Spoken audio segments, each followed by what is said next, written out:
Welcome, everyone. If you're just joining us, please be sure to let us know if you have any trouble hearing us or seeing our screen. We're going to get started. Please submit questions throughout the presentation. You can use the Q&A chat box window on your screen to do so. These will be answered during our Q&A session at the end of the webinar. Our speakers today are Ilse Knecht, the Policy and Advocacy Director here at the Joyful Heart Foundation, and Lily Rocha, our Policy and Advocacy Manager. Together, they will lead us through the challenges posed by the national backlog of untested rape kits and the legislative reforms needed to address this problem. Good afternoon, everyone. I'm Ilse Knecht, and I'm the Director of Policy and Advocacy for Joyful Heart. Thank you for joining our webinar today. I'm going to give you a little background about the Joyful Heart Foundation before we get into the rest of our content. Joyful Heart Foundation was founded in 2004 by actress and advocate Mariska Hargitay. As she worked on Law & Order SVU playing Detective Benson, she received letters from survivors telling their story, many for the first time ever. The letters and the content of the show opened her eyes to the suffering caused by sexual assault. She wanted to somehow respond to this, and so she created the Joyful Heart Foundation. Mariska knew that survivors can not only survive, but they can thrive and find joy. Today, we are a national organization with the mission to end domestic violence, sexual assault, and child abuse, support survivors' healing, and end this violence forever.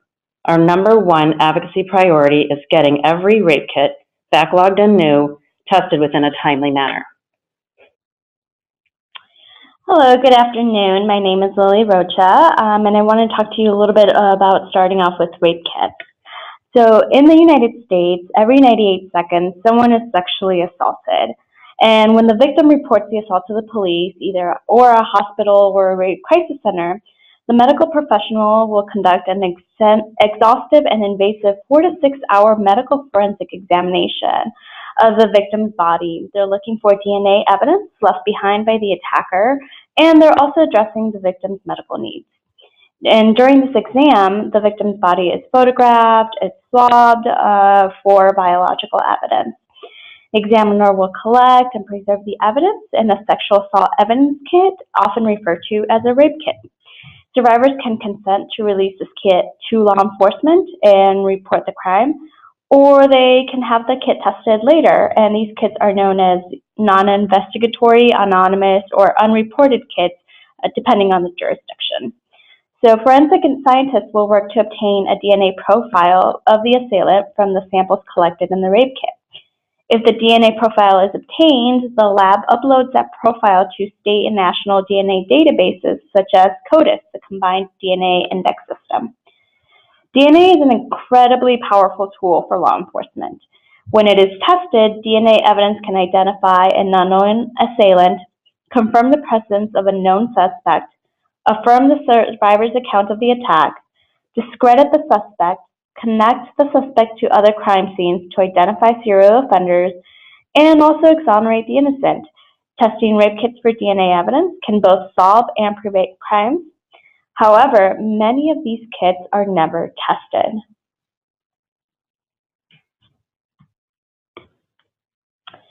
So I'll give you a little bit about what the backlog means and how we use these terms. For Joyful Heart, the term rape kit backlog refers to both rape kits stored by law enforcement agencies that have not been submitted to crime labs, as well as kits awaiting testing at crime labs. Generally, the term unsubmitted or untested are used to refer to kits in law enforcement storage, while awaiting testing or backlogged describe kits at the lab. Joyful Heart refers to all kits connected to reported sexual assaults that have not been analyzed for DNA evidence, regardless of the storage location, as untested, and collectively as the rape kit backlog.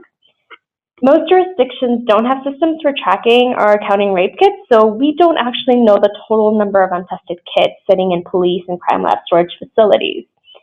To date, we've been able to uncover about 200,000 kits by investigative reports and through the Accountability Project, a Joyful Heart Foundation initiative that uses public records to discover the number of untested kits throughout the country. So how did this happen? We get asked that question a lot.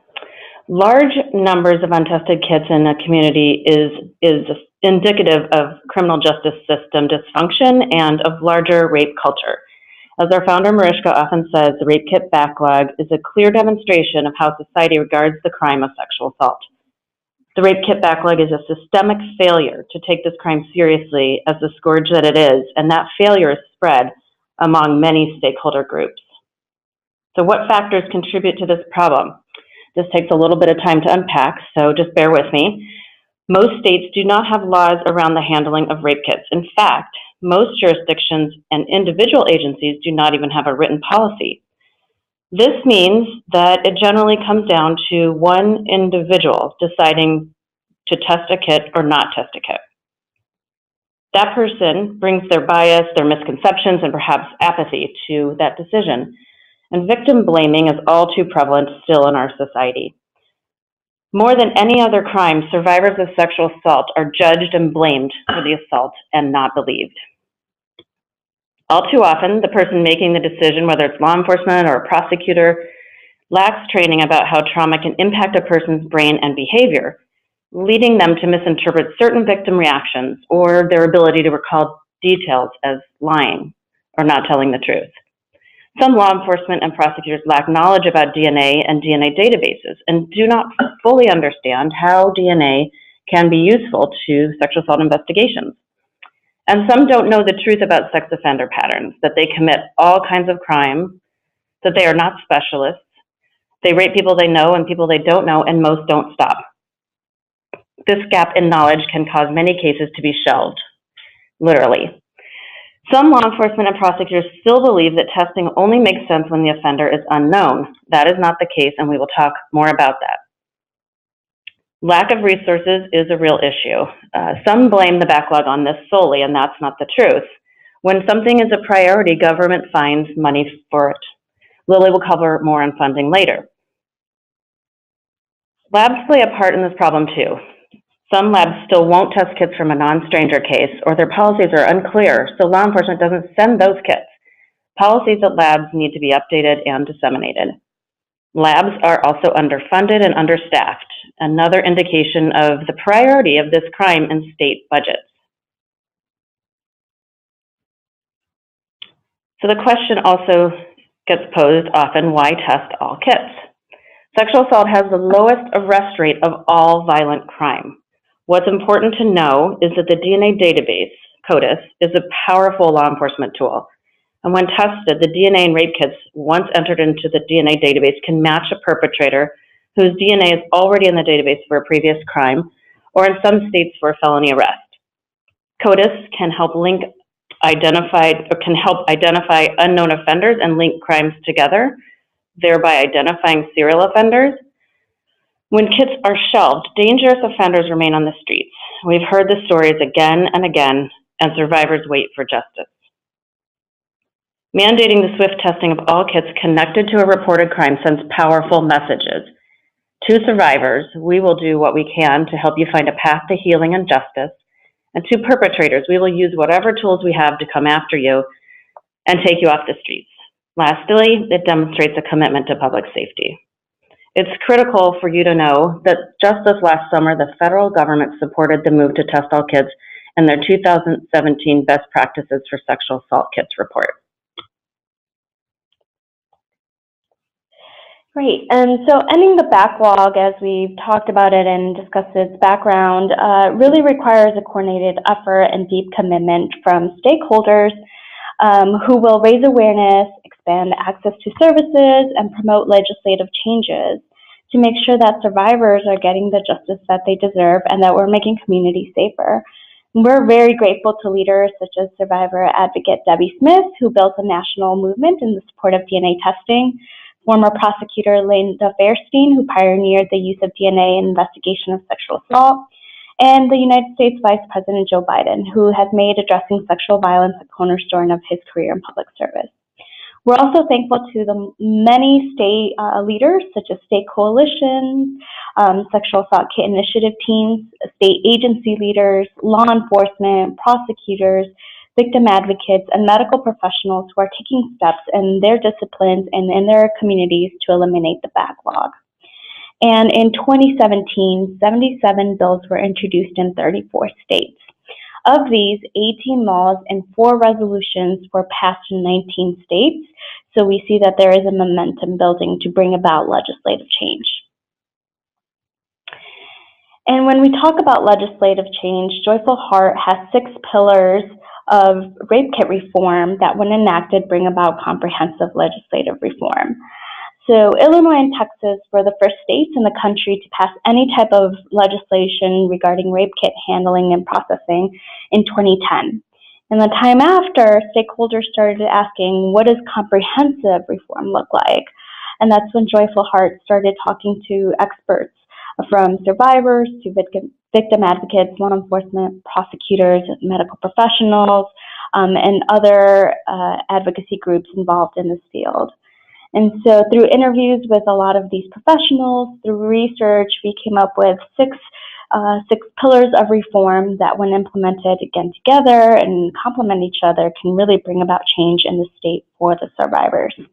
And they are very briefly here, and we'll go into depth in a little bit more, but an annual or periodic statewide inventory, mandatory testing of previously unsubmitted kits, mandatory testing of newly collected kits, victims' right to notice and to be informed, tracking systems for rape kits, and funding to implement reform.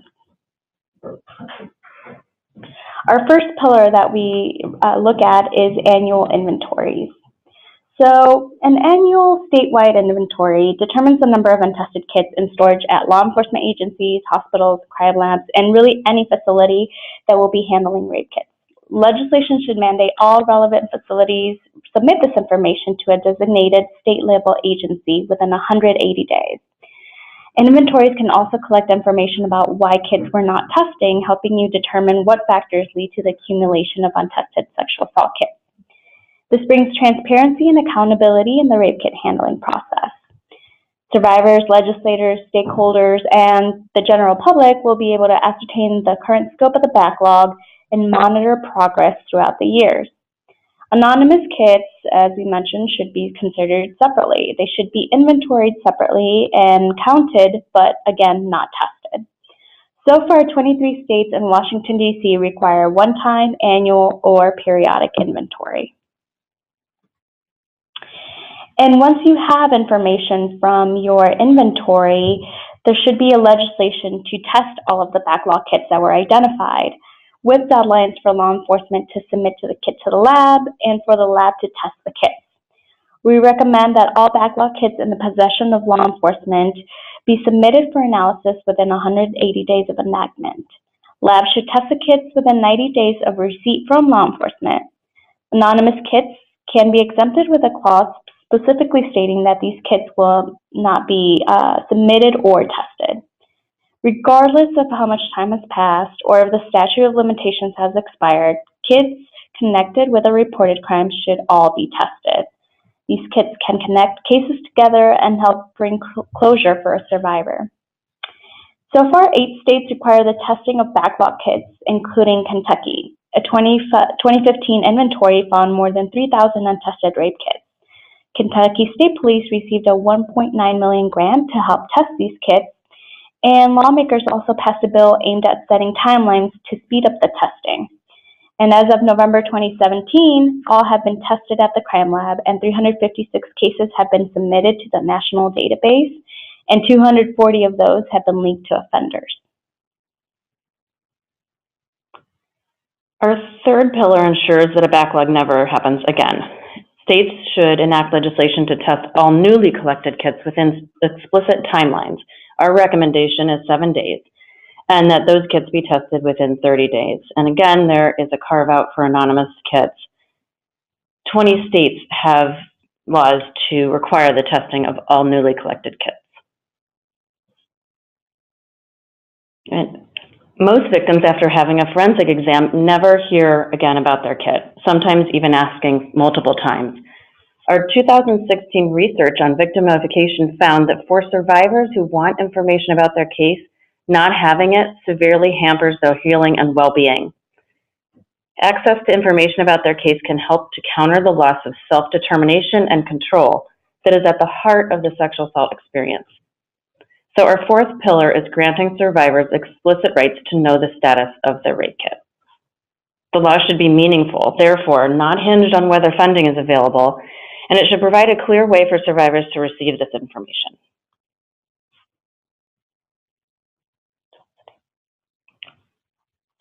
And we also have tracking systems as one of the pillar of reforms, meaning that states should mandate implementation of rape kit tracking systems to follow kits from collection to final disposition. All relevant stakeholders should participate and update the kit status for this tracking system to be truly effective. This again includes medical professionals, law enforcement, crime lab personnel, and prosecutors. And what's really critical for a tracking system is to have a secure victim access portal.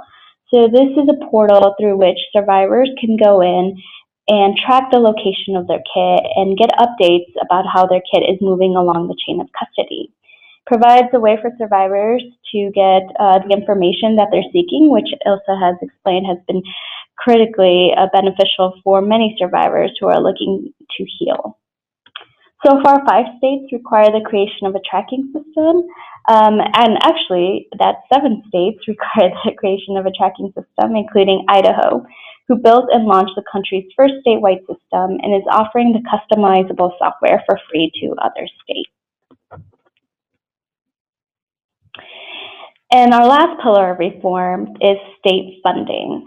State funding is necessary to implement these reforms because we know that these reforms will require additional resources from many disciplines. Joyful Heart calls on state legislatures to make ongoing appropriations to these reforms.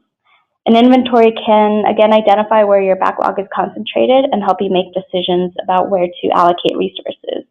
For example, one state recently found through their inventory that 53% of the backlog was actually in just one jurisdiction. So that allowed local lawmakers and state lawmakers to make targeted reforms. And looking for funding for these reforms is also an opportunity for state and local agency leaders to advocate for the resources they really need. So far, 13 states have appropriated funding for reform. Federal funding can supplement state reforms. It should not supplant it, but it can definitely help states test backlog kits and continue on with the chain. For example, we have here a list of some funding streams that would be helpful for jurisdictions looking to eliminate their backlog. We encourage you to visit these sites to learn more about them, but I will just point out 2 quickly for you. The first one being the Sexual Assault Kit Initiative, the SAKI grant. It provides funding through a competitive grant program to test kits, but also investigate and prosecute cases and provide ongoing support services for survivors. So it's taking a really holistic approach. SAKI is administered by the Bureau of Justice Assistance, and since 2014, Congress has allocated $131 million for SAKI, and 41 jurisdictions throughout the country have received SAKI grants. Solicitations should be coming out soon, so if you sign up for our End the Backlog newsletter, you'll find out more information. The second grant I wanted to point out is the SAFE ITR grant, which provide governments with funding to implement an evidence management program to inventory, track, and report untested and unsubmitted rape kits. Since 2016, 11 jurisdictions have been awarded a total of $5.2 million in SAFE ITR grants. Here we have some additional best practices that we encourage jurisdictions to consider. They should, through their legislation, articulate intent of the law, define critical terms, eliminate statute of limitations for rape, enact victim compensation exceptions, mandate evidence retention timeframes, and require trauma-informed training for law enforcement.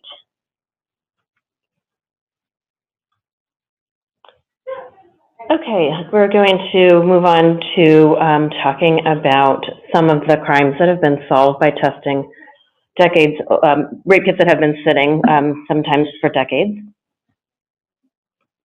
Across the country, communities are testing old rape kits and solving crimes, some decades old, and they are finding serial offenders. In Detroit, Memphis, and Cleveland, they have identified 1,300 serial offenders, 800 in Detroit alone. And these offenders have committed crimes in 40 states. What we understand more clearly now through testing of the backlog kits is that many of the offenders whose DNA was collected at the time of a rape commit all kinds of crimes. They commit burglary, larceny, drug offenses, DWI, domestic violence, child abuse, and homicide, just to name a few. Also important to know is that research now shows clearly that rapists have varying MOs. They rape people they know and people they don't know. They are not specialists and they don't stop. Case after case after case shows that they continue to offend and that they travel.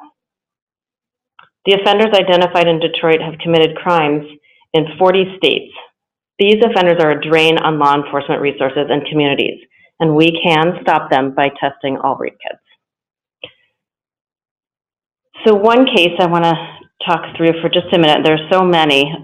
This one in particular is very indicative of what we see from some of these offenders that we're identifying. 10 years ago, Cuyahoga County submitted untested rape kits for testing.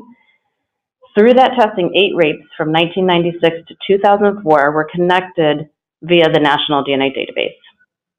Cleveland Police Department increased public awareness about the serial rapist, and finally, Nathan Ford was found through an anonymous tip. But it didn't stop there. In 2011, Cleveland submitted 5,000 more kits to the state crime lab.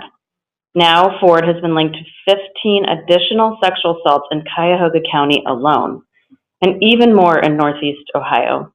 That's at least 23 rapes that we know of. Through DNA testing of unsubmitted rape kits, Ohio stopped a dangerous serial criminal. Before, no one saw the pattern that DNA could show us. So testing every rape kit connected to a reported crime can bring justice to survivors, accountability to offenders, and makes communities safer. If you're not entirely on board yet, let me tell you that it also saves communities money by apprehending offenders sooner and preventing crimes.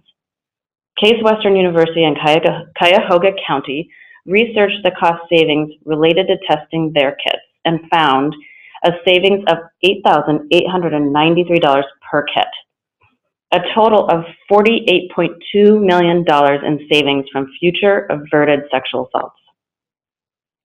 Investing in testing rape kits makes monetary sense. We know that states face tough budgetary decisions, but governments must invest in public safety. The protection and health and safety of our citizens is a core government function. And so we know that you may have some more questions, and we encourage you to look at some of the resources that we have on endthebacklog.org. We have a map of reform where you can see to your left here an interactive map where you can click on it and find out what's happening in your state and compare to other states and get a sense of landscape of reform nationwide. We also have a policy handbook which explains a lot of what we covered here today. And in that policy handbook and as a separate document, we also have model legislation. It helps you determine what your legislation should look like to make sure that reforms are comprehensive and survivor-centered. We also have guidance for journalists who are looking to understand this issue and report about it factually. We have an advocacy center where survivors, general public, and any stakeholder can take action by contacting legislators and other state leaders who are looking to reform rape kit handling processes. We have a blog which provides a lot of insight, not only from Joyful Heart, but from voices across the field. We have blogs from crime lab personnel to law enforcement to survivor advocates, speaking about the different roles and the different problems and challenges and wins of reform. You can also follow us for the latest updates and the most up-to-the-date updates at End the Backlog on Twitter. We encourage you to check out all of these resources. But of course, if you have any questions, you're always more than welcome to contact us. We're more than happy to give you state-specific information and also help you understand what states around the country are doing and be able to connect you with any professionals that might be helpful to you and your team as you look to reform processes. So you can contact us at policy@joyfulheartfoundation.org. So I know there were some questions, and so thank you for that. I think we have some great questions. And let me see if I can pull some up. All right, so we have one here. So you talk about inventories as annual inventories, but some states have done it as just either like once, or they maybe do it less than annual. Why do you say that they should do it once a year? Well, that's a great question. So part of the reason for annual inventories is that you're able to monitor progress as it happens. So when you're doing a one-time audit, it's great and you're capturing information, but all you're capturing is really a snapshot in time. You're not able to create trends, you're not able to monitor progress, you're not able to give reports to any interested stakeholder, and it's really unclear, you know, if you do it now, 5 years from now, where will you be? And so instead of having to come back every 5 years, 10 years, and have people ask, where are we, what's going on? If you could do an annual report, it would make things a lot easier. And this actually goes in line with the tracking system. If you can build a tracking system that will have all of this information, it'll simplify your reporting process immensely, because you can go into that and you can pull up the information. And actually Idaho, this year alone, in 2017, was the first full year that they collected data. And in 2018, just a few days ago in January, they generated their first system-based report, where they were able to pull a lot of the information that the legislature is looking for. So we commend states who do, one-time audit. We commend states who do it periodic, but also to keep in line with national best practices. We do recommend an annual audit of your untested rape kits, which should include not just numbers, but also help you decipher the root causes of this problem. Yeah, the audit, annual audit just helps to increase the transparency and accountability around the system. Okay, we have the question, will this webinar be recorded? Yes, it will be, and it'll be available shortly. Okay, I think somebody's typing, I think. Okay, so yes, this is a good question. So you talk a lot about your policies, and it seems like they're a little they're nationally based. So how do you tailor this policy to fit my state? Every state is different. Every community is different. We see variations on these policies in every state to make it meet their needs. It could be that, you know, we're very rural. We can't get we couldn't possibly get our kits to the lab in 7 days. You know, you have to take that into consideration. So it's very important to get all the disciplines and all the stakeholders around a table and come up with policies and procedures that will really work for you. You want to set yourself up for success, not failure. And also people will be more likely to adhere to the law and the policy if they feel that they had a hand in it and that their concerns and their issues were addressed. So really important to bring a multidisciplinary team together to create a policy and procedure that works for your community and your state. Yeah, definitely. And this is why we also encourage and highly recommend that survivors be involved in the process, because at the end of the day, we're doing this for them, and we want to make sure that their voices are heard. And what works for survivors in one part of the country may be different in another part. But if you listen to them and make sure that they're spearheading a lot of the reforms, I think you'll be in a good place. So we have another one talking about Texas. So Texas has implemented all 6 pillars of reform. Do you have any information about rates of prosecution and convictions in the state? The short answer is no. Texas has been working on their backlog for a long time. They had 20,000 plus kits originally when they did their first audit. So we don't really have that information, but we know that they continue to work on the backlog. They've continued to chip away at sort of the issue by passing legislative reform packages, year after year after year, and so they finally have gotten to that place where they have passed every one of our pillars and are the first state in the nation to do so. Cool. Yeah, and it does seem that everybody's really desperate to figure out how this is working. But keep in mind that a lot of these policies have only been enacted in the past few years, so right. We still are trying to figure out how that's working. But just from again what Ilse's research that she talked about and the cities that we've seen, we're seeing CODIS hits, we're seeing number of convictions go up, we're seeing ties to other crimes, and so in a few years it is the hope of a lot of the grants that are working on it, as well as us and other research partners, to have more viable data. But from what we've seen so far, it still is a good practice to be able to test all your backlog kits connected with a reported crime. And just to add to that, the Sexual Assault Kit Initiative Training and Technical Assistance Team that provides guidance to all of the grantees is working with those sites to make sure they're collecting data. So, very soon and throughout the next couple of years, while these sites work through their kits, we will be seeing a lot more data on how the testing of these old kits has impacted prosecutions, convictions, finding serial rapists and such.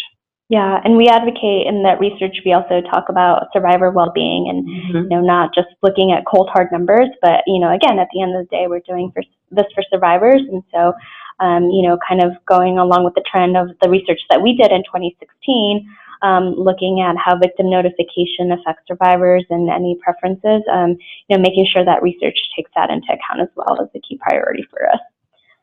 I have a question about resources. Do you have resources for reporters and working with the media?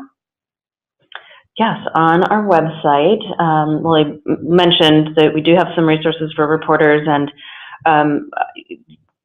information about how to handle these cases, how to talk about the backlog, even to how to talk with survivors and work with survivors. So that is on endthebacklog.org, and you can access the information there. Cool. Any more questions? We have one question about how many states have victims' rights laws right now, and the answer is 12, because I skipped that on my slide. So sorry about that. Thanks for catching that. Great, thanks. I think are we done? Any more questions? Oh, we have one more. Okay. Where is your advocacy center located? So we don't have an actual center where survivors come to get counseling or therapy. But our main office is in New York City, and that is where most of our policy work comes out of, our New York office. Yep. But again, if you go online and access all those resources, and you can also look at the Joyful Heart Foundation website as well. There are lots of information there for survivors as well. Awesome. So I think we'll just close by saying that change is occurring, and we invite you to join us in our campaign to end the backlog, to make communities safer, to bring accountability to offenders, and to bring a path to healing and justice for survivors. And I always like to end with a quote. Einstein said, "No problem can be solved with the same level of consciousness that created it." So we encourage you to get informed and to act. We're very grateful for your attention and your time today, and we hope you have a really wonderful afternoon. Thank you.